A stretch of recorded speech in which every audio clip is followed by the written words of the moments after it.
नाना की मौत के बाद नाना को गुजरे सिर्फ 10 दिन हुए थे। घर में सन्नाटा था और पूरा परिवार तीर्थ यात्रा पर था।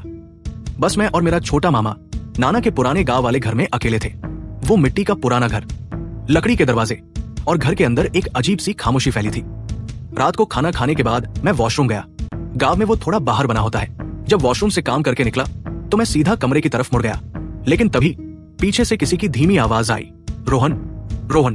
मैं ठिठक गया और जैसे ही पीछे मुड़ा मेरी नजर उस पतले रास्ते पर पड़ी। वहां कोई बैठा था, बिल्कुल चुपचाप। कोहरे में सिर्फ उसकी परछाई दिख रही थी, लेकिन ऐसा लग रहा था जैसे वो मुझे ही देख रहा हो। मैं कुछ देर खड़ा रहा और जैसे ही 2 कदम बढ़ाए, अचानक मेरा पैर फिसला और मैं जमीन पर गिर गया। मेरी आंखें बंद हो गई।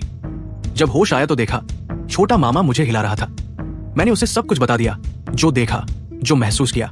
मामा बस धीरे से बोला, जब कोई इंसान मरता है ना, उसकी आत्मा कुछ दिन यही आसपास रहती है। शायद नाना तुझे एक बार देखना चाहते थे।